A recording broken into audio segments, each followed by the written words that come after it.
My brother George. Listen, I'll be honest. For the longest time, I've been following you on social media. You're not out. You know that. Sorry, I can't speak today. Messaging back and forth, and attending your retreat, and then to get to a point where in a relationship, right, when I can actually say brother, because I don't use that term lightly. So Hmm. the fact that you've been so attentive to me over the past, I don't know, couple years now, I truly do appreciate you being here and being on the podcast and being a speaker in March for our coaching group. So thank you so Brother. much for that. It's Um, it's an honor, man. I got it. You got to let me give it back though, because I know what that word means to you, and it's potentially even deeper than what it means to me as a former Marine. And so, like, I feel like your kids are my kids, your wife is my wife. Like, I love the whole fam, and it's genuinely an honor. And so, I'm honored to be here, man. well, the honor is mine, and we're going to talk a little bit about it. But one book that you suggested I read, which made such a big impact on me, is The Go Giver. And Yeah. if I could ever think of somebody that exemplifies that, it's you. Because for a year, you never tried to push me towards coaching. You never tried to invite me to your retreats. You just got on calls with me and gave advice. And I don't know anybody that does that. Certainly not someone that has your reputation and your track record, right? You just get on a call with nobody really and give advice. That's pretty awesome. So maybe we start there. Maybe we start on, tell us a little bit about who George is, where you come from, and why you do what you do. Yeah, man. And God, I love that question. And I love that I get to talk about this because, depending on the day or the time of the year, you're going to get a different answer, right? But like today, I'd say I'm like an A minus dad, like an A partner, and like a B plus friend. And I think the reason I share that with people, I think, is all too often we get wrapped up in the stories of like who we once were, and it keeps us from being who we want to be today. And so, for me, like I've been in entrepreneurship since 2010. So, like going on 15 years now. But before that, it was an active duty Marine for 13 years. And before that, it was a kid struggling to survive his childhood from abuse and homelessness. And I look at all those things and I look at the accolades and I look at the labels and the things that people celebrate me for, like, oh, I scaled companies to 1 billion or to 100 million. I'm like, I totally did, but like that's a byproduct. It's not my identity. And like to answer your question of like why I operate like that is because I lived a life of survival, and you get this better than most. And we talk about this all the time, but because of that, it was like trying to create this illusion of safety through controlling everything around me, right? If I can control everything, if I can say this, if I can know what's happening and have situational awareness of not only my life, but everybody's life and influence their behaviors, then I'll be quote unquote safe. And truthfully, in doing entrepreneurship for so long, like the early stages is like it worked, except I never got to see the cost that it affected other people. I never got to see how disempowering it was for other people, or they felt like I always had an agenda, or I could never sit down and be present with them. And it was like, go, go, go, go, go. And, long story short, for people listening or watching, I made all the money. I had all the results. I created everything that I could have ever dreamed of, but it never stuck around because I didn't have the relationships underneath it. Nor did I have the character or the scars to maintain those things that I prayed for, because it was just more of like operate, operate, operate, operate, operate. And I was sacrificing my life to build a business. I wasn't building a business to support my life. And I think at the end of the day, and I think I've talked about this at events and we've talked about this, like my bank account balance isn't going to be on my headstone. The people whose lives that I have relationships with are going to be there. And I say, measure your success not on how many people show up for your funeral, but how many people show up to support your family when you're no longer here. And I think that that's like the mark of what it is. And you get this from your life and the things that you talk about, like the brotherhood that's there, right? It's unconditional, right? It's like we can punch each other in the face and then 2 minutes later pull one of our buddies out and be like, I still hate you when we're back in garrison, but like right now, like let's go do this thing, right? Like it's this pure connection. And so the early stages of my entrepreneurship, I was chasing money. I was chasing clout. I was chasing the labels, and I had it all. I had 1 million followers on social media. I had the money. I had the houses. I had the cars. And the more of that I stacked on, the less of myself and my soul that I had, and the more depressed I was, and lifestyle creep led in. And like I craved people. Like I always had this heart for people, but my entire life was preventing me from being with people. And I think the gift of the world that we live in now is like, 20 years ago, or even when I started 15 years ago, Instagram wasn't a thing. Facebook was just if you had a college email. I didn't go to college, right? So like social media wasn't a thing. It was like I had to connect with somebody. I had to meet them in person. I had to actually pick up the phone. Like I wasn't averse to phone calls, right? Like the amount of people like, how dare you call me? And I'm like, what do you mean? Like we're not an inconvenience here. And so, I learned this lesson through basically my own trials and tribulations where I was living in cognitive dissonance because my heart was always pure, but my thoughts weren't aligning with my actions and the results that they were creating in the world. And it took me losing everything. And quite frankly, I burnt it all to the ground. So it wasn't like it was taken away. It was kind of like I couldn't maintain it because I didn't want it anymore. And so then that started to shift me. And truthfully, even that book, and by the way, every human should read that book by Bob Berg and David Bann called The Go-Giver. And that not even Agree. the main one, but also the supplementary ones, the leadership ones, the parenting ones. And I had them on my podcast a couple of years ago, but I didn't even know about the book till he came on my podcast. And he's like, you should probably read this. This might help you understand yourself. And it like made me feel so seen and validated. But even this in the lens of business, my philosophy is that like I have to earn the right for you to do business with me, which means you have to win before I win. But if I can help you win in 20 minutes or 15 minutes, that's like saying I have the cure for cancer and I'm not going to give it to you. And I'm like, that like degrades humanity. And so that's kind of like how I got to today. And so like what I love doing is it doesn't matter if I'm like, this, like I coach people one-on-one, I do my events, I have my podcast and I have the alliance, but really like what my mission is to create something that's bigger than me where people believe in collaboration over competition and they actually hold each other accountable and speak into each other and like live in alignment. Like even you and I have had conversations about like what life looks like and focusing on the kids and the wife and like how the business runs. And I think people lose a true understanding of how quick time goes like this or how it can end like this. And I think I have this deep fear of regret, knowing that like God might not bless me with another day tomorrow, but if I stand there in front of Jesus and I was to reflect back, would I be proud of the day that I ended on? Would I be proud of the week that I ended on? Would I be proud of the previous month that I ended on? And I'm like, that goes through my brain like all day, every day. And so it's something that I feel like people who experience death or trauma in their life, we get the perspective, but we live in a world that doesn't celebrate that perspective. The world's like transact, disconnect, and do it. And so that became my mission. And even those that have that perspective, I feel over time tend to lose it, which is unfortunate, right? Because I've seen Mm-hmm. it with teammates in the military, right? Everybody's sad at the moment, everybody regrets the moment. But a few years down the road, they're not holding that loss to whatever importance it should have been to push them forward to be the best that they can, right? So we're gonna talk about you know um, relationships and algorithms in a second, which is your whole premise, right? But I want to touch on two things. First of all, talk about that connection with other people. I know some exercises that you did with us when I came to your retreat, which made me feel very uncomfortable. And the biggest one was just standing in front of someone and staring into their eyes. Like I came to this retreat thinking I'm going to learn marketing, I'm going to learn business, and I left with so many other tools, and some of them made me honestly uncomfortable. Yeah. But I think that's a purpose, right? I mean, put us out of that Mm-hmm. comfort level and have to connect on a different level, right? It taught me that lesson in a simple exercise. Before we get into RBA though, so Yeah. you said you chose to lose it all, right? So I Yeah. know the story because I listen to your podcast and so forth. Yeah. Do you mind sharing that with our Yeah. listeners? Yeah. Like I love it. So there was one time I chose to lose it all, and the second time God took it away because I didn't learn the lesson the first time. And so like just to paint the picture, and I'll keep it short because I love, BK's questions and helping unpack this. But like when I say but like too much, it's like bothering me now. And and when I went from Marine to entrepreneur, it was accidental. And so I struggled with bulimia most of my life, even on active duty. It's how I dealt with the stress and the pressure of being in Afghanistan or being in Somalia. I would purge.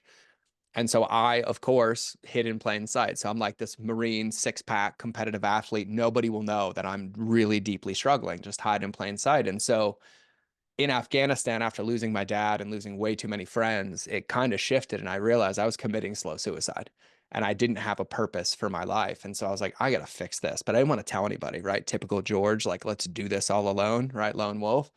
So I was like, I'm going to become a food blogger and I'm going to cook food and post it on the internet.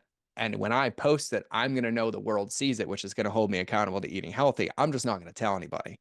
And so this went from like just a hobby to the Marine Corps medically separating me and then becoming an entrepreneur. So, in 2.5 short years, I went from nobody to having like 3 million people a month on my website, a million social media followers, a 22-week New York Times bestseller, #1 app in the world.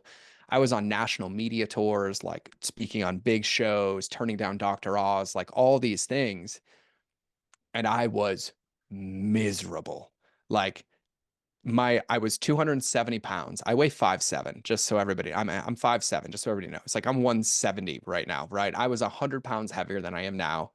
My eyes were black, like I was exhausted, I wasn't sleeping, and everybody was celebrating me. And I had a come to God moment where for the first time I like faced my trauma. Like I faced the wounds, and like I'm talking the suicides, the PTSD, the addictions, all the stuff that came from the military stacked with my childhood. And bro, I feel it's the first time I ever heard the voice of God, because the devil yells and God whispers, is what I tell myself, right? The devil speaks in our head and God speaks to our heart. And he's like, you need to walk away. And I had a wife, my ex-wife, who was 8 months pregnant. I had been self-sabotaging that business into the ground, like losing 40 grand a month, even though I was making like 200, $300,000 a month plus. And I had no backup plan. And it came over me so hard and so heavy. And he's like, you got to walk away. So in 24 hours, I made one phone call, the one person who popped into my heart. And I was like, I'm going to give you the whole company. He's like, give it to me. I was like, I don't want to be in it tomorrow at 8 p.m. Everything, the bank accounts, the offers, the audience, the social, all of it. And then I'm deleting everything else. I'll delete my social media. I'm changing my phone number. And I did it. And everyone's like, oh my God, like, way to celebrate. And I was like, yeah, it didn't change anything. It took 3 years, 3 years of being off the internet to kind of go into it. But I burnt it all down through these self-sabotaging behaviors because I was ignoring the messages my body was telling me, right? Like I was operating completely out of alignment. And so I was blessed because I basically did that, had no backup plan, had nothing. And then a couple weeks later, a dear friend, Jim Quick called, and he's like, hey, we miss you. We're having some people get together at the house. Like, come up and hang out with us. It was like 20 of like the biggest entrepreneurs I know crushing. And I'm bawling my eyes and I'm like, I'm miserable. My life is over. And there were 22 people in the room. And I didn't even know consulting was a thing or coaching was a thing. And 20 of them heard me teach something to them because I was like, that's a dumb question. Let me tell you how to do this. Here's how I did it on Facebook. And then they hired me. And I was like, what? And they're like, yeah, like come help us do this. And it kind of kick-started this whole new career. And it only came from really like getting into myself, but really being radically honest with myself. Like, what lights me up? What brings me joy? Like, where is the pain that I have in my life that I'm not acknowledging, that I think if I keep stuffing it down, it's going to magically release itself? And I had to really like dive into the mud and start working on the mud. And so that was the first time. And then the second time was COVID, because I had that big breakthrough. I built the consulting business up. I was like the highest paid digital marketing consultant in the world. And it was mind blowing. And I mean, I was rolling in it, rolling in it. And I wasn't a steward of it. And it was just like cars and houses and travel, like that whole, like, look at my highlight reel life and my insecurities. Right. And then COVID happened and I lost like $350,000 a month. And I'm sitting in all those things that I owned, and all of it's gone again. And I had another one of those moments, and I had no backup plan, and I didn't know what to do. I mean, my marriage was done. We're on the rocks. I had like 60, 70 grand a month in overhead. I had zero money coming in. The entire mastermind collapsed because it was Amazon businesses who all went out of business because of COVID. Every consulting contract pulled because they needed to keep their money and stay afloat. And I was like, God, what do I do? And I was like, I'm just going to hike every day till I find clarity. And I hiked for like 20 days. And it was like day 21 or 22. I ended up on the top of this mountain in Mammoth. And I'm just sitting on the rock, staring over this valley. And this thought hit my heart again. And it's like, why have you had a podcast microphone in your closet for 8 years and never used it? That's the only thing that happened. That day, I hiked down that mountain and I started a podcast the next day and rebuilt to where we are now from like being in alignment. So that's kind of the shortest story. That's amazing. And to me, the biggest takeaway is the size of balls that somebody has to do to walk away from stuff like that, right? Because I think a lot of people feel they're misaligned with whatever their purpose is, but they don't have the guts to do anything about it, right? And that's probably the biggest issue that I see with businesses and society in general nowadays. So let's talk about relationships with algorithm, because that is the premise of everything, right? Hmm. And I'm a believer now, right? Yeah, I So know, a you thousand you percent. converted me. So do you mind sharing with people, how did you get to that premise, and Yeah. what is it that we push in your training, in your seminars? 1000%. Yeah. Like, welcome to the cult, right? We drink Kool-Aid, but we don't worship comets, right? Like, we worship relationships and people and love in the world. It's a really, really good question, right? When I had that final shift, that first shift of where I walked away and then I started consulting, I started going into these companies, right? And all these companies started hiring me. And I had never had a view of what I had done, right? I'd never taken the time, like, how did I grow this website to 5 million people a month as like a dude who didn't know how to cook? Like, how did this dude who had never cooked before, 2.5 years later, be a New York Times bestselling cookbook author? But when I started teaching what I had done, I started realizing that the core priority I had is I was giving love and connection to people that I never had on my own. And it helped me go behind the scenes of all these companies. And there were some magical case studies, like people doing 1 million a month. And with 18 months of working with me, we were doing 2 million a day, right? Sold for 1 billion, sold for 1 billion. And everyone's like, what's the secret? And I was like, truthfully, it's people. It's not treating people like a transaction. And so I started saying things like, well, I put the heart back into your marketing. We put the human back in business. But it wasn't until I got to look at other people's businesses and kind of go in and, like, I tell everybody I have the best job. I got paid to learn with real money, but it was everybody else's money. So it was like monopoly money, except a big weight here. And every single time I focused on helping people get results or connecting with our customers or treating it like it was a good thing to have somebody as a customer, the businesses started scaling. And then I started saying things like, scale doesn't come from acquisition, it comes from retention, and retention comes from relationships. I was on a podcast with a buddy in Australia like 6 years ago. He's like, so basically what you're telling me is relationships beat algorithms. And I'm like, every time. And I was like, can I steal that? He's like, yeah, that's why I told it to you. And that's where that came from. But in genuine nature, what I like to envision people in is like thinking about your business like it's a brick and mortar business. If you owned a brick and mortar business and behind you on the shelf are like your courses, the trainings you do at hospitals, and somebody walked in your door and you communicated them or related to them how we do on the internet, you wouldn't have a business. You'd be completely shut down. We ignore them. We're like, oh, you need to pay for our attention. Like, how dare you ask me a question about my course because I'm confused, right? Like, it eliminated the internet like eliminated this entire existence of being a human. And I'm like, go back to the corner bakery where it's like they remember your order and they say hi to you when you walk in the door and they ask how your day is. And they don't care if you buy something, but they care about the relationship. And luckily, I've been blessed to consult and coach now, like literally thousands of people, where operations, strategies, and tactics don't win the game. They allow you to execute the game to prioritize relationships. And what tends to happen in business is the moment things start working, the first vein that's cut out is the relationships that made it work in the first place.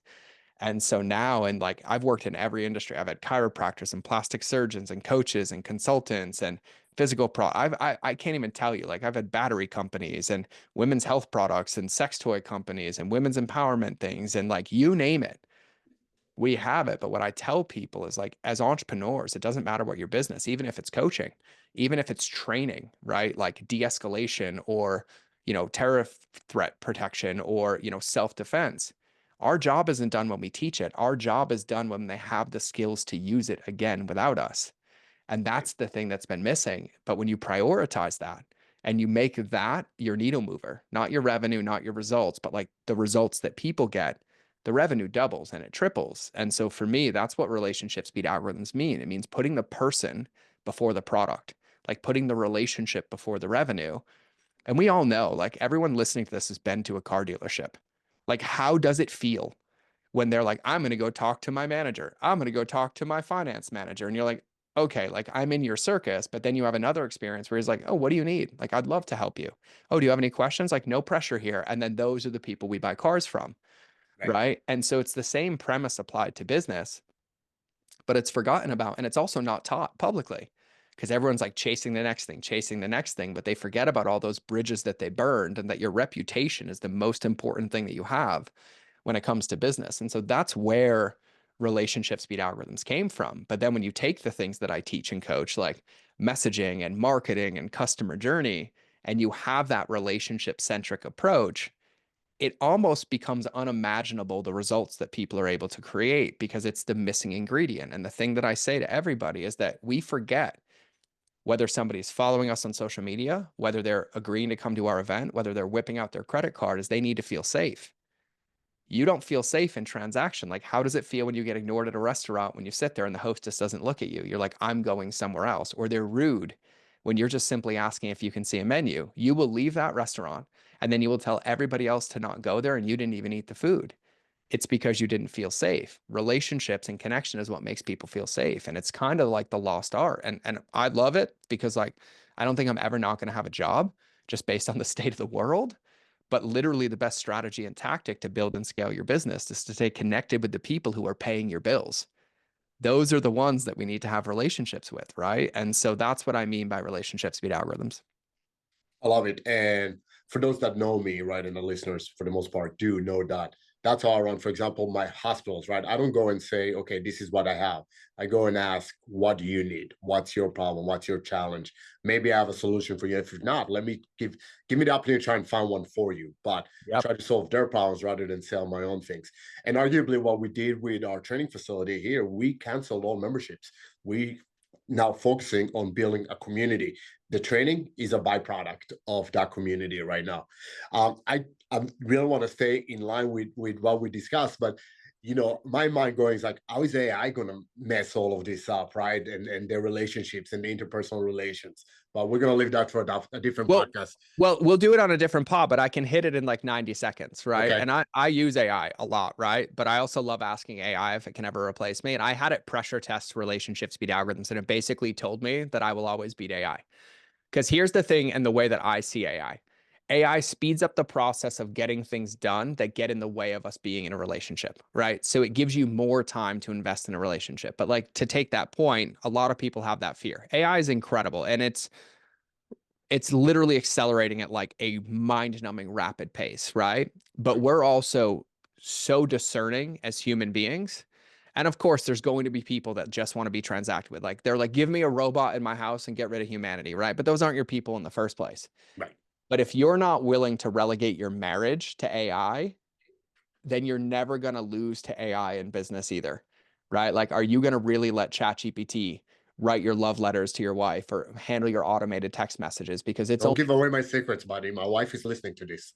or because it's only a matter of time before it loses the one thing because the one thing that AI cannot do and it might at some point but it can't tell your stories relate to your emotions and your experiences which is what marketing and messaging is. It's creating a common ground for people to realize we think the same, we feel the same, right? It's not going to take an opinion on your politics or your beliefs or your values, but it can give you the meat and the structure to be able to communicate those things more effectively. And I have a lot of AI people on my podcast, a lot of them. Like I had a buddy on a couple weeks ago who's he launched his business like 18 months ago and he's done 40 million in 18 months.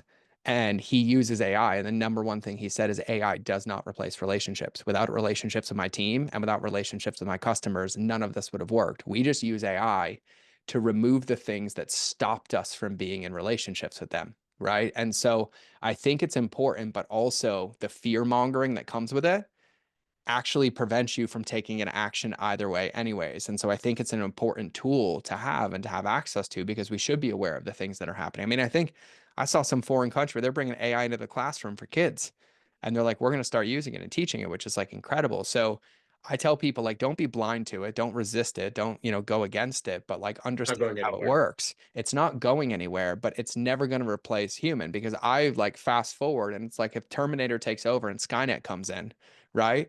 The number one thing we're all going to bond together for is people. And we're like, we need real people to fight the robots. So the people is the most important part. And we can smell it, right? Like I see these AI videos where like I have YouTube shorts going and there's like a guy saying a prayer. I'm like, that's a robot saying a prayer. Like the lips aren't moving right. Skip, skip, skip, Right. right? And so there's this level of authenticity that can never be replaced. So I think it's important to just acknowledge.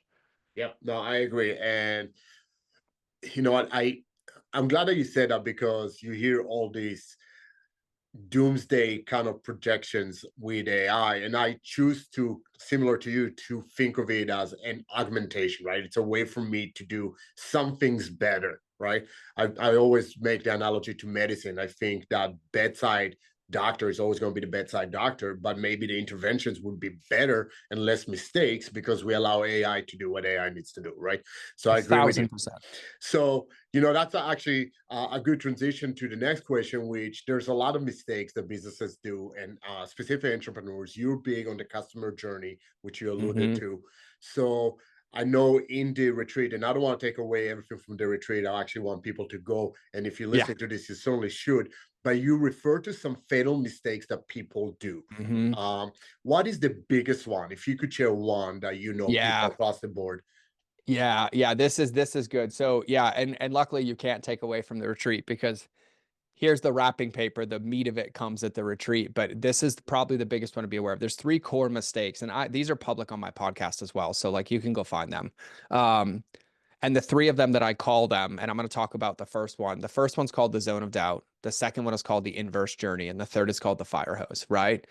The number one critical mistake that every business, every entrepreneur, myself included, makes is the zone of doubt. It happens all the time. I do it in our friendship accidentally because life gets in the way, or like my son gets sick, or I have 5 foot snow drifts that you're never going to deal with because you're Israeli blood, right?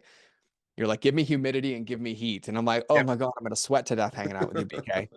But the zone of doubt is really the way that I describe this is it's a commitment remorse zone, right? It's the space between somebody exchanging information, giving us their email, giving us their credit card, where the dopamine is wearing off, right? They had an emotional decision that they made, and then we leave them kind of in this waiting period, this purgatory period, right? It happens like, and for everybody listening, you know exactly what I'm talking about. If you've ever put your email into something and you're like, oh, give me your email and I'll send this thing in the next hour. Well, an hour passes and it's not there. Are you still excited? Are you still stoked? Are you still thinking positively? No, because the doubt starts to creep in. And then it's Right. like, oh, they broke their agreement with, they poked their trust. Or how many of us have ever been to events and we're like, oh my God, BK, I'd love to connect. Give me your business card and I'll email you tomorrow. And then they email you a week later, and all of a sudden you're not so stoked to connect anymore because they kind of broke this agreement that had, right? So that's the zone of doubt. And it applies to physical products, digital products, but really relationships, right? Because the core of human relationships is really meeting these unspoken expectations or contracts that we make with each other. Just like when we're like, hey, I'm going to come on your podcast. You're like, amazing. You're like, I'll text you a link. I'm like, great. I'll let you know I got it. If I don't let you know I got it, I broke this contract, which at a deep level breaks trust and it creates broken window syndrome. Well, if this didn't go, what else isn't going to go? There's some consistency and congruency that's missing here. And truthfully, that's probably the biggest one that I saw. But even when I teach these mistakes to people, what I tell them is there's no finish line to them. It's just like being a parent. You and I both know we're going to tell our kids the same thing. And then sometime when they're like 19 to 20, because I have a 20-year-old, she's going to be like, Dad, I got it. I just realized this. And I'm like, oh, yeah, because I haven't said that 1.7 million times in the last like 16 years, right? Right. It's no different with customer journey, is because customer journey is relationships. And what you're really focusing on with customer journey is you're building monogamous relationships at scale to give somebody agency and autonomy to achieve the things that we're helping them achieve. Whether you make a book recommendation to them, they want to get on a sales call with you, they want to have you come do a talk at their hospital, they want to connect with you after a meeting, they want to buy your product or give you their email. There's a human being having an emotional based experience on the other side of that. We forget about that and we relegate it to the transaction. Like, oh, it's not a big deal, right? And I'll call everybody out right now. So many people have unread and unresponded to DMs, but yet they tell me I don't have anybody paying attention to me. I'm like, no, no, no, they're raising your hand and you're ignoring them. You just think they're going to magically move over the finish line, right? And it's no different than taking that brick and mortar example. It's like if I own a brick and mortar and this is my desk and my coaching's back here and my events here and the alliance is here and the podcast is here, and you walk in the door and you ask me 4 questions and I just Medusa you, you're going to turn around and leave. That's the zone of doubt. It's anywhere where we create these checkpoints in a customer journey where we make a promise to somebody or make an offer or provide a solution to somebody, but we're not there to follow through and keep our word. It's the number one killer of every business. Sales teams, even internally too. And I think this is important because BK knows this because I talk about this all the time. But customer journey doesn't just apply to your customers. It also applies to your team. It applies to your relationships. It applies to your marriage. And BK can vouch for this. I know this.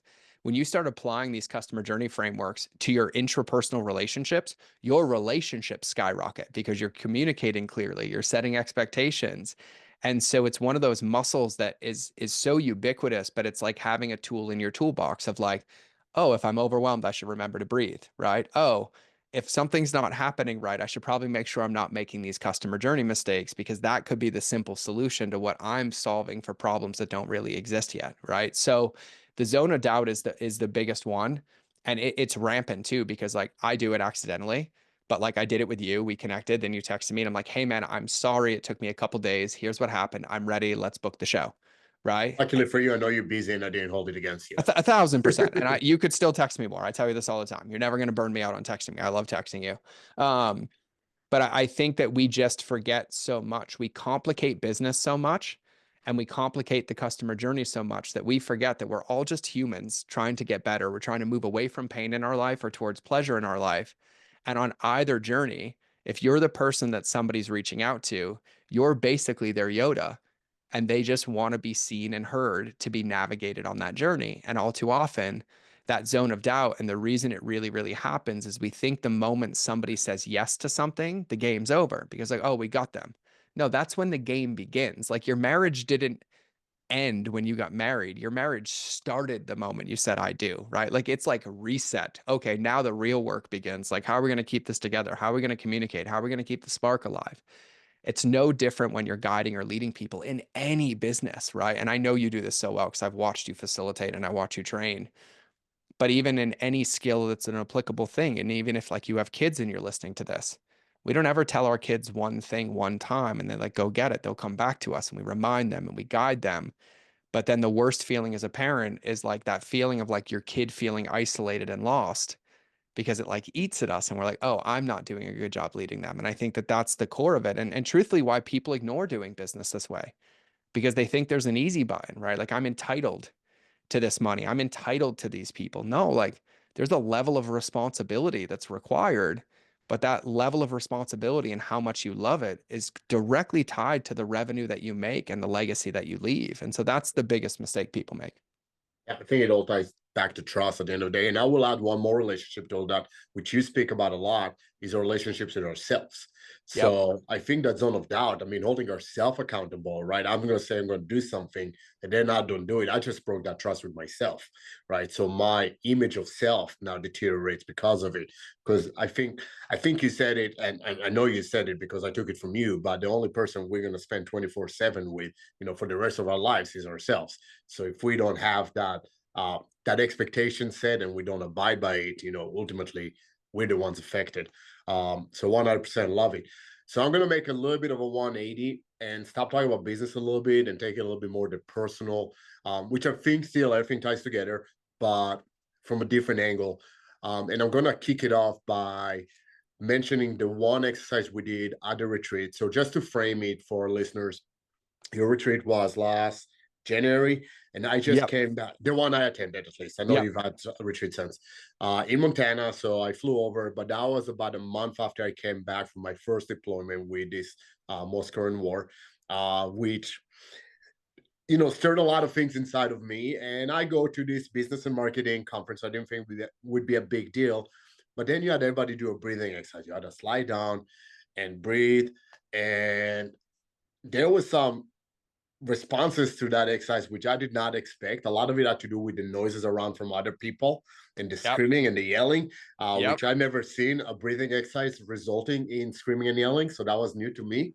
And I had a straight up PTSD moment and I couldn't bear it anymore. So I stood up and I chose to not participate the rest of that exercise. So why do you do it? Why is that exercise even part of the retreat? Yeah, I love that you say this. So for everybody listening, like don't be afraid. Like I'm a breathwork facilitator. But truthfully, man, like the why, right, is that we as people, and you and I have lived, and some of your listeners have probably like been deployed and been to combat or been in extremely high stress, traumatic environments. Like I think being a police officer, I think Yeah. being a triage nurse, I think being an ER surgeon, right? Like anywhere, an EMT more than anybody ever, or trauma combat.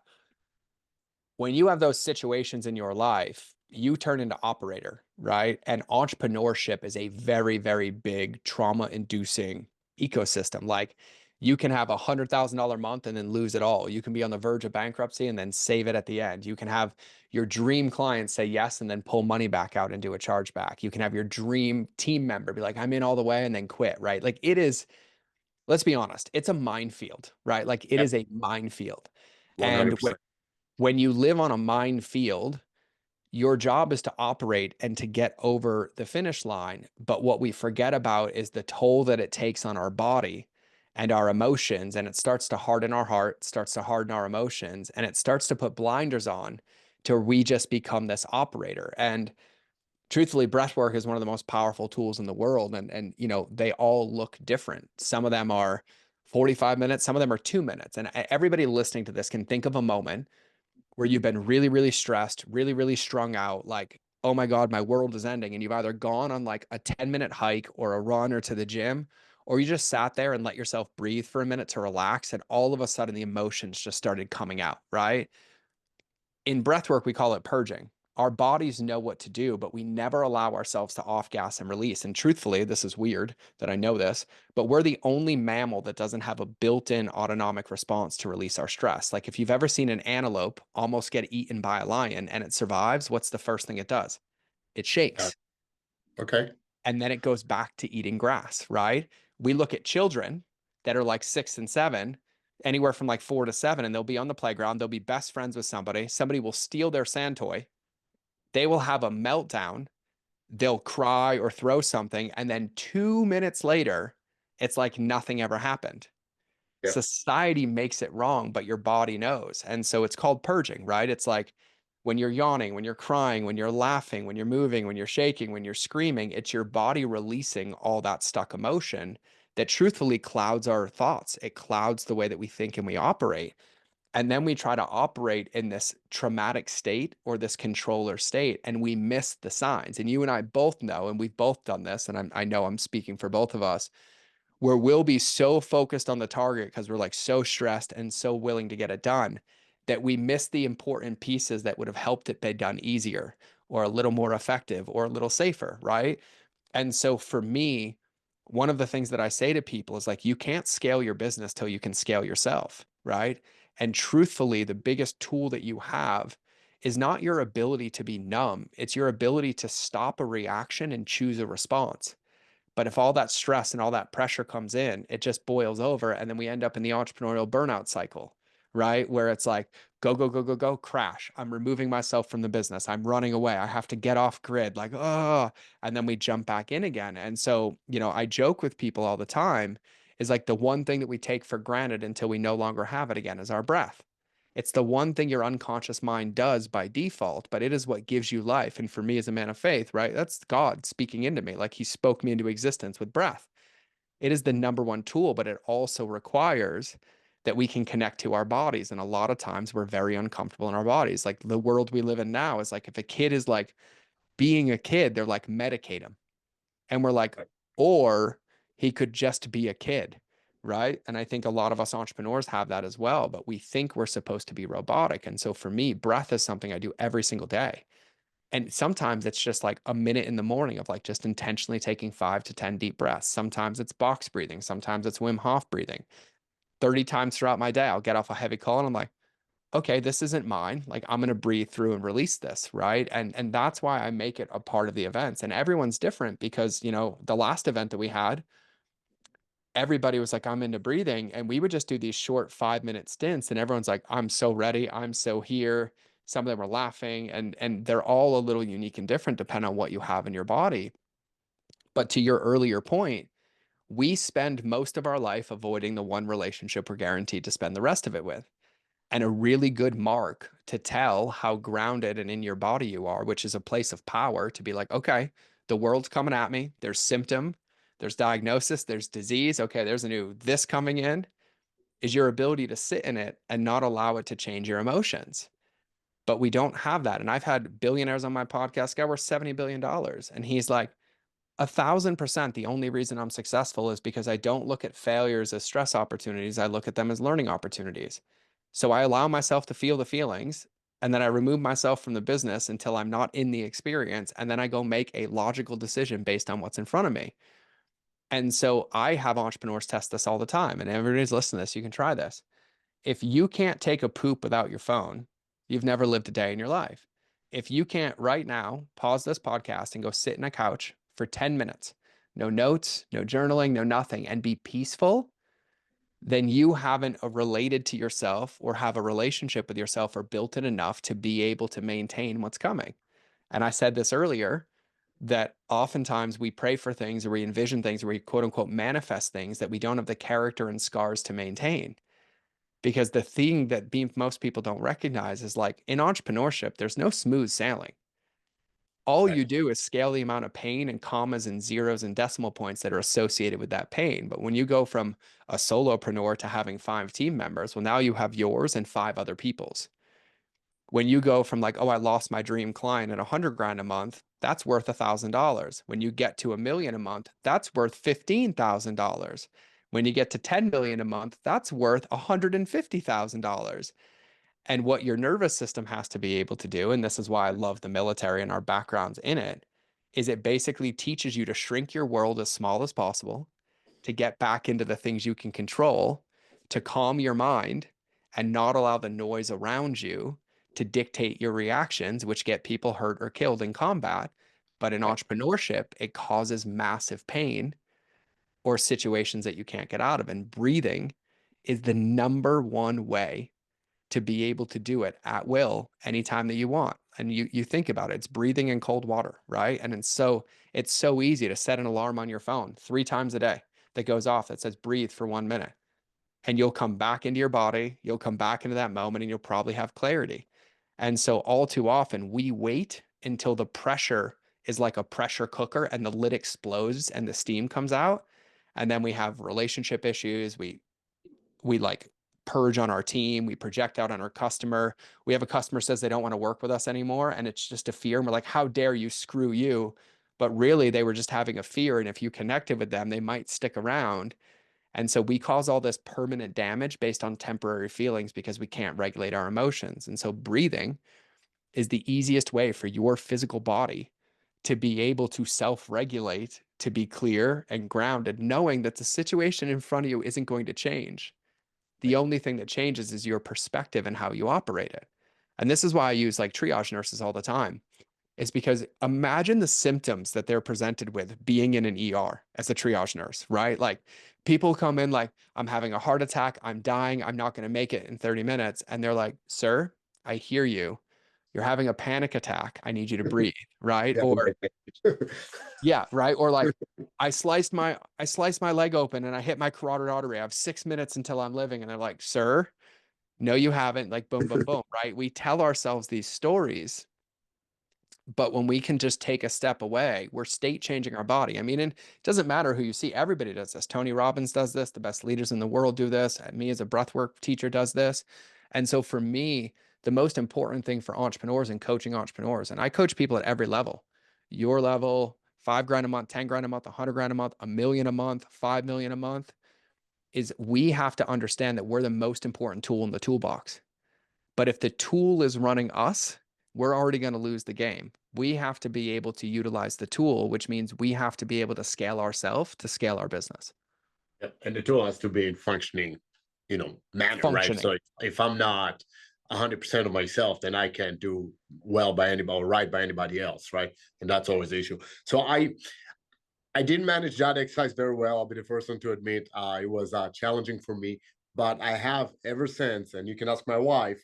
I start every morning with I take a couple minutes and I just breathe. I don't do the exercise the way you did it, but I Yeah. consider my breathing. And I find that it's probably one of the biggest tools I took.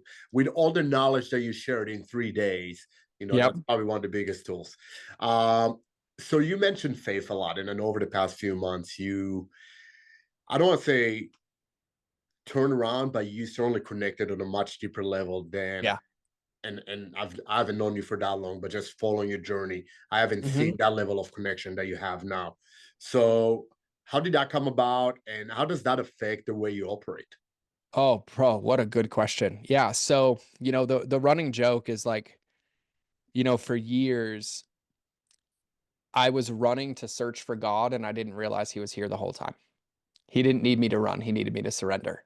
And so I was accused of being new age. Like I would be on my podcast and talk about like God is this, or God is a woman, or this God, or multiple gods, or all these things. And truthfully, like with my life and my childhood, I grew up kind of with faith forced on me and had a bad taste about religion and never really took the time to understand or dive in. And in typical beautiful God fashion, you know, one of my jokes is, you know, we forget that when we pray for God to move mountains, we wake up with a shovel, and it requires action, right? And so, you know, given all the changes I've talked about, you know, one of the biggest changes is, you know, about 2 years ago, you know, me and my soon to be ex-wife made the decision to consciously uncouple, and we agreed that it was going to be clean and easy and be about the kids. And let's just say it wasn't. And there were allegations thrown out and things that weren't true. And it was probably one of the scariest times of my life. And I was probably the most depressed I'd ever been about 2 years ago, still operating and functioning the business. But like, truthfully, if it wasn't for my son, those demons would have taken over, and I wouldn't have been here anymore. And I had to do an entire podcast on this on my show because my testimony was like 1,000 individual events that like I couldn't even put into words. Like I couldn't even put into words. And I'll share a short one right now. Is I've always believed in like a higher power, but my ego never wanted to surrender to faith. Like it always wanted to know, it always wanted to be able to describe it. So I read this book from C.S. Lewis called The Screw Tape Letters, one of the most incredible books ever because I learned through inversion theory. And that book is written from the lens of the devil to his disciples on how they change man and keep them out of their hearts. That's where the devil in the details quote comes from, because the details happen in your head and God exists in your heart. So when you're thinking, when you're ruminating, when you think you have control, well, you're losing the game because you're not in your heart and connected to God. And then, you know, I had all these serendipitous moments. So I was running a retreat in Bali for 20 female entrepreneurs. It was just me as the only man helping these 20 women like come into their bodies, be in alignment, scale their business. And it was one of the most beautiful, profound experiences that I've ever run. And on the flight home, I'm in like the Philippines. It's like 3 a.m. and I'm about to board my flight, get in my bed and go to sleep. And there's this like 86-year-old man who nobody's helping with his luggage. And I'm like, what? Like the guy's on a cane, he's walking, and I walk on. I'm like, excuse me, sir. Is it okay if I help you with your bag? He's like, oh, I'd love to. Well, he turns out to be in the seat next to me. This man has been an evangelist traveling through third world countries for 55 years preaching the gospel. So for 5 hours, we have a conversation. Never judges me, just asks me questions. And he's like, well, what about this? And I'm talking about there's multiple gods and there's boom. And he just loves me. And he's like, oh, I'd love to stay in contact. And I'm like, amazing. So he gives me his card. Like, this guy doesn't use the computer, doesn't use anything. I put his card in my backpack. And to be radically honest, I had no intention on reaching out, none. But I kept the card. I put it in my bag. Like 3 months later, we never talked. My backpack gets flooded because I went on a fishing trip and the card gets destroyed. I can't read it. I can't see it. And I was like, well, that's what I get. Like, I didn't pick up the phone when God called. The next day, BK, he shows up on my calendar in a 15-minute connection call. Like, he found my stuff, my website, found my calendar, and booked a call the next day. Jumps on a call. And the first thing he says to me is like, it's so good to see you again. I think you believe in God, but the wrong one. And that started the conversation. What was supposed to be a 15-minute call turned into 3 hours of me crying and releasing and just like in awe of the magic. And I remember the end of the call and I looked at him and I said, I've never given this a fair chance. Like, I've never even read the Bible. And I was like, what Bible do I pick? And he looked me dead in the eye and he said, that's between you and God. That's all he gave me. So I get in my car. I drive 45 minutes home. My son was out running errands with my ex. I walk in the door. And he's like, Dad, I was at the store earlier and I got something for you. And he hands me a pocket sized New King James Old and New Testament that somebody was handing out at a store. There was no faith in my house. There was no nothing. And so I like dropped to my knees and just started bawling. Then I just picked it up and started reading. Went and gave a keynote in New Jersey. I had a woman come up to me, didn't know me from Paul.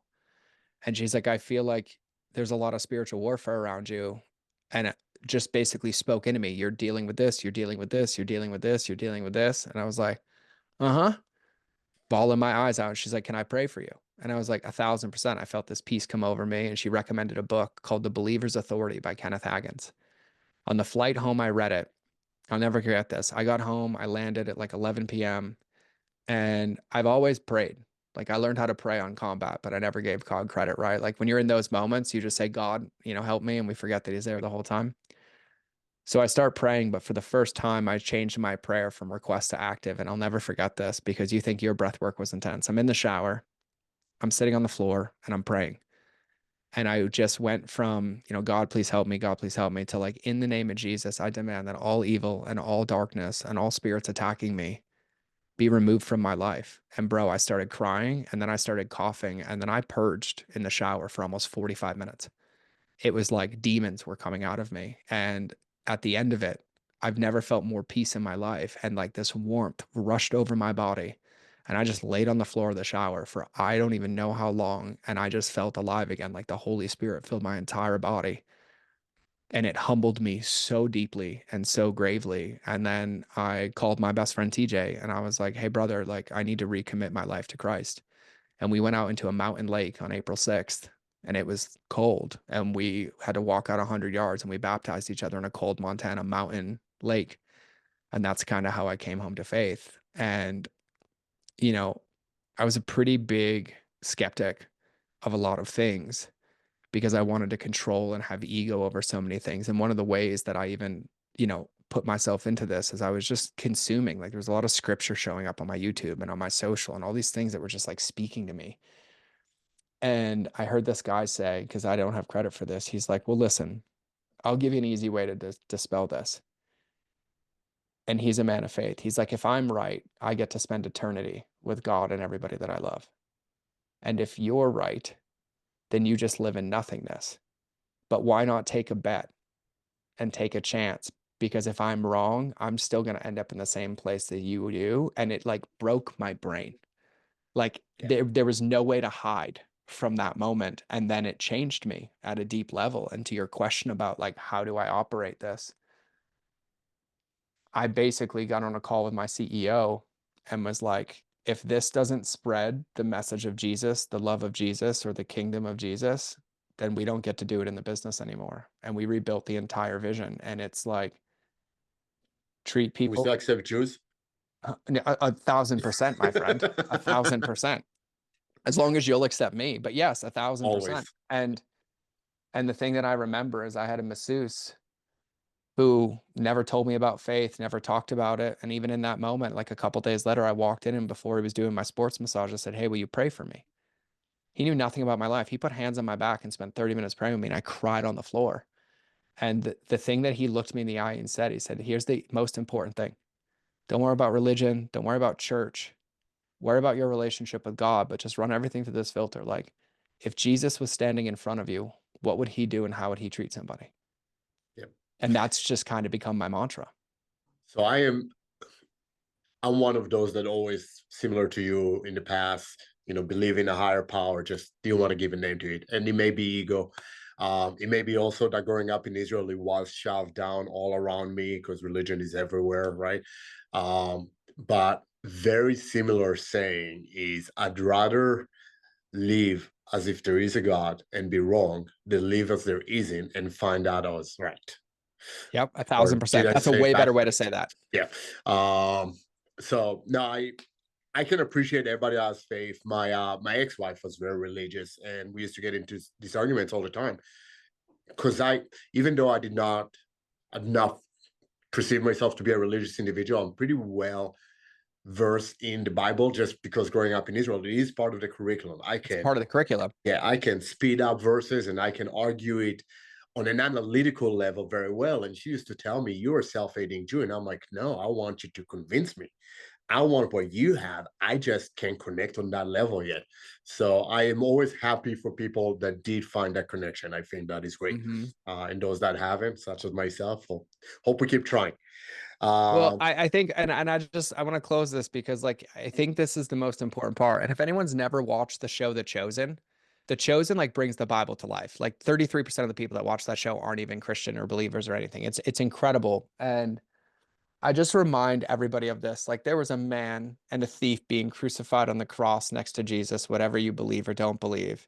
And in that moment, he said, I believe in you. Do I get to spend eternity with you? And he said, yes, right? Like the big challenge that I had, and I think the challenge that a lot of people have is that there's this entitlement that comes that there's a right or wrong way, or that there's judgment that comes that there's a right or wrong way. But everybody's faith journey is unique.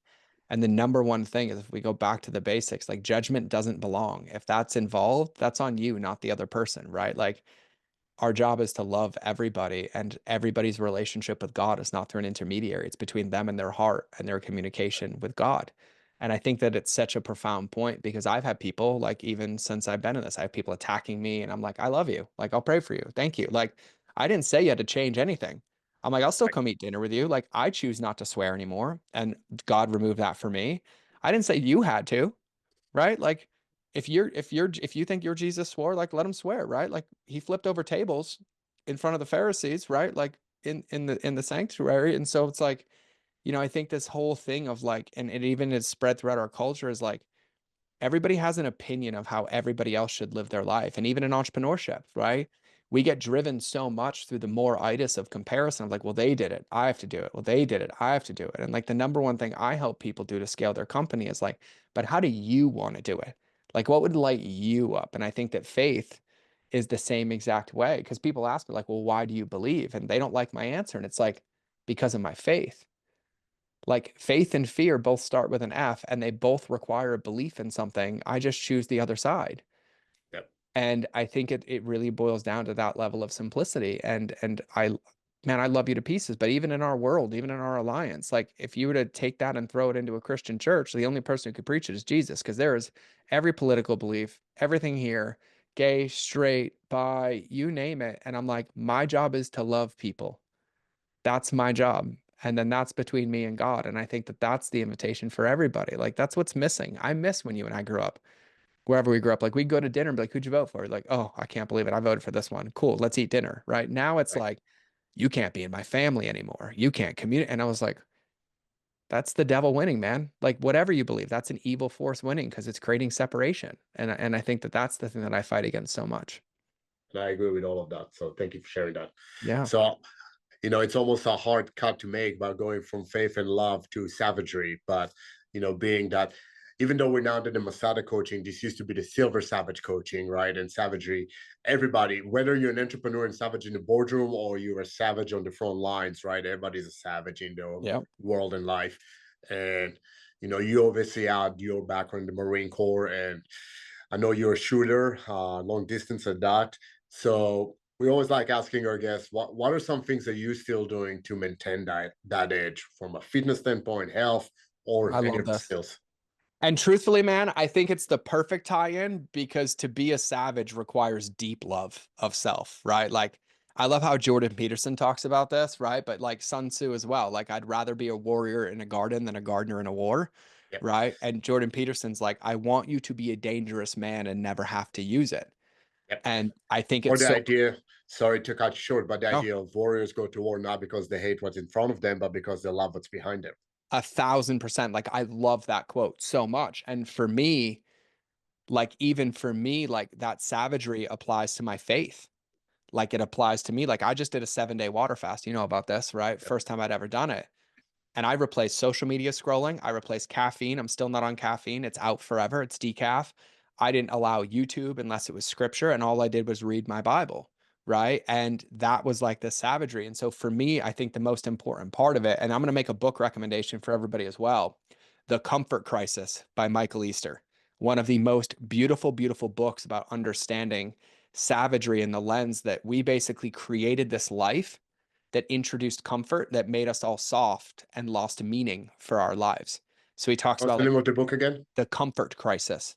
Comfort Crisis. Okay. So it's based on, there's a lot of stuff. Michael's an incredible author. I have to have him on the podcast. The Japanese rite of passage called a masogi, right? And it's this thing, and you and I do this really, really well, where we stretch ourselves, right? But the goal of stretching ourselves isn't to maintain it, it's to increase our capacity. And then you even have the part of your brain, and Andrew Huberman did a study on this. Don't remember this, but it's called the mid-angular cingulate cortex. And the mid-angular cingulate cortex is the part of your brain that's associated with willpower to live. And here's the craziest part. The only time it gets stronger is if you do something you genuinely do not want to do. And the more that you do it, the stronger your will and desire to live come from, which means there has to be this incredibly deep sense of self love realizing that there is no finish line. And so like that's how I see savagery, right? Like it's this willingness to understand that the moment we think we've made it, we're already losing the game because we're reverting backwards because everything's atrophying. And so it's this thing that we constantly bring into integrity and into alignment. And it happens in our mental space. It happens in our physical space. It happens in our communication. And so I think it's even deeper than like health and fitness and shooting. And so, like, even for me, I start with it in my brain. And that means like during the day, if a situation happens and I immediately have a reaction in my body of like, I don't want to do this, or I boohoo me, the first place I introduce my savage is I say, thank you for giving this to me. Thank you for showing up, right? I joke with myself that if it's showing up, God did it. So it's only my job to answer the phone, not to question who's on the other side, right? And I think it starts there. Like yesterday, I had an entire day planned, and then snowstorms, heat went out, 5 foot snow drifts, car stuck in the driveway. And I'm like, great, that's in front of me. Like no one else is coming to do it. I can mope my way through it, or I can smile my way through it because I'm still going to do it no matter what. And I try to apply that principle to everywhere. And then for me, I have this selfish goal that like I want to be doing backflips when I'm 85, 90, right? So like I do a whole lot now of like body weight work and mobility and steps. Like yesterday, I burnt 1,000 calories shoveling snow, pulling cars out of the driveway. And I have this desire to be like functionally fit where I can hike up a mountain, I can go to the gym and sling weights, I can drop down on the floor and sit in a squat for as long as I want. And it's this thing that I've like incorporated into my day to where it's not like, oh, I go to the gym for an hour. No, I have a dip bar outside my door. I can do push-ups anywhere that I mind. And so like if I go pee, it's 5 air squats, 10 push-ups, and 15 dips. If I go poop, it's 10, 20, and 30, right? Throughout the I day, that's 100, 150 of each. It's gonna be my challenge for my group next month. Yeah. And it's huge because your body, like, when you even get into like, the way that muscles work and all of it, like that consistent load over time, like you get so Yep. strong. And then for me, I like to stay abreast of like my skills. Like even in the winter, I was at the range 3 weeks ago in the middle of a snowstorm. Me and my buddy were sighting a new 6.5 sniper rifles. We were doing target practice. I was learning my dopes and like things that I may never need, but like I have this skill set, but the skill set's only as applicable as my ability to practice it. Same thing down with like writing and journaling or reading my Bible or breath work. And so I just try to take this view of like, I can't do everything every day, but I can always take a bite out of something and make it this active thing that I pursue. And so I eat really, really clean. I nourish my body and put rocket fuel in it. I allow myself a couple cheat meals a week.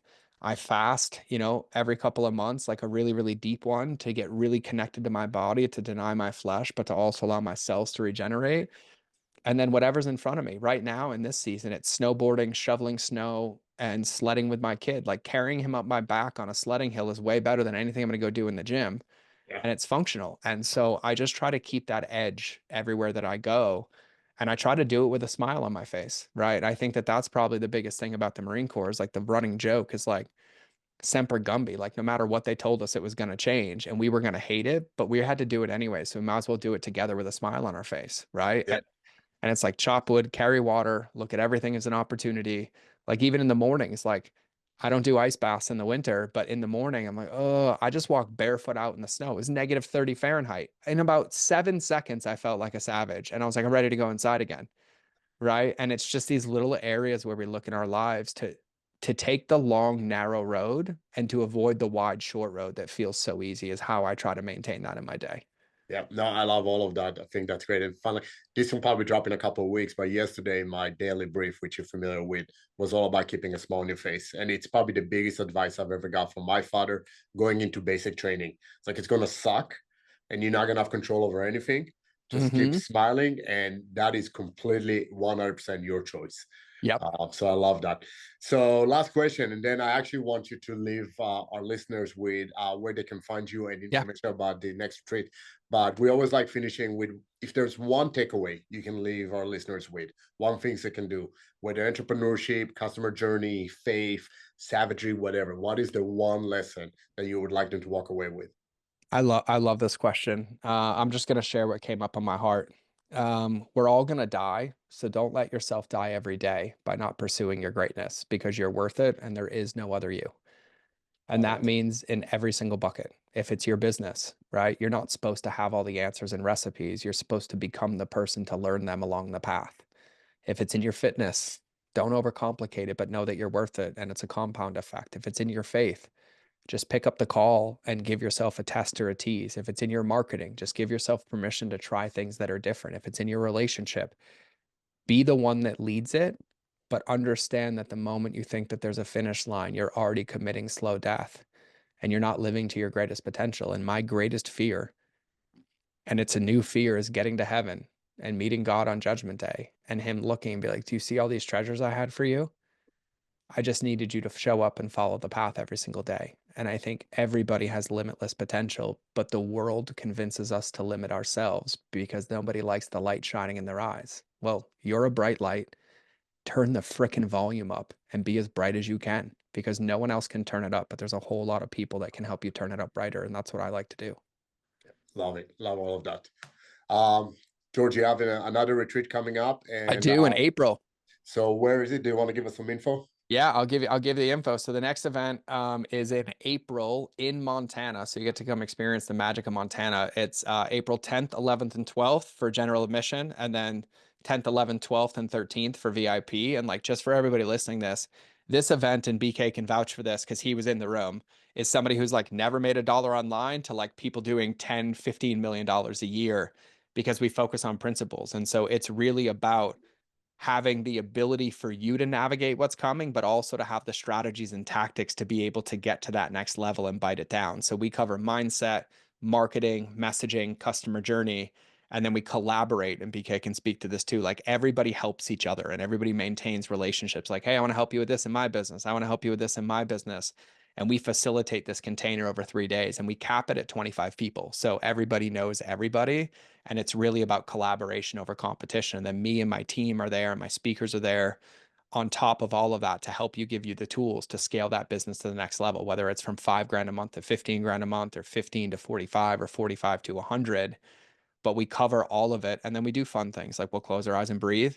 We'll have meals together. Like you provide your own, but we've been doing this, everyone. We're like, we're cook dinner, just stick around at the house, right? And we spend time in nature, but we actually embody the things that we teach. And all the people that are there are speakers, like, here's exactly how to do it. Here's exactly how my clients do it.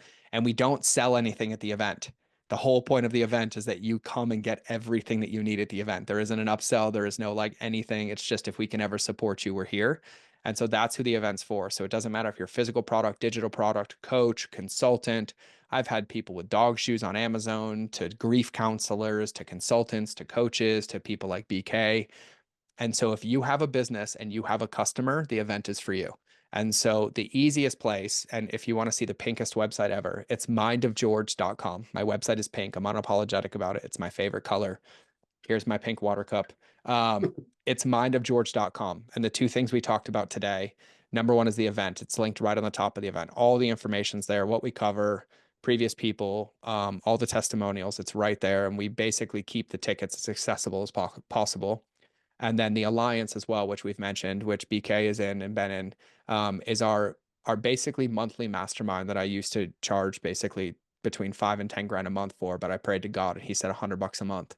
And so the alliance is our community of entrepreneurs where we teach all the strategies, all the tactics, and most people, it's their community in between the events to be able to have collaboration, focus on customer journey. We do 4 calls a month.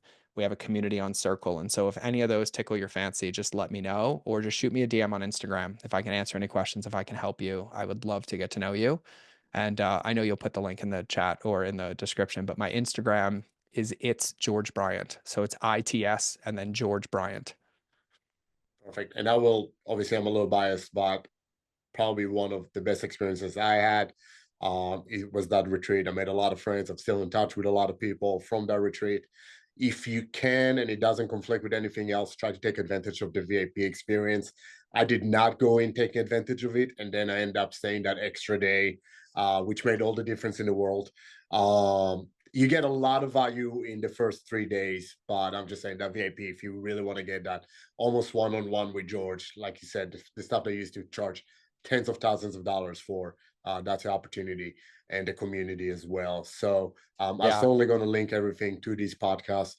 George, love you, brother. I Love appreciate you, your brother. time. Thank I you, know you're man. busy. No, my pleasure. Thank you. And I'll Thank see you. you March.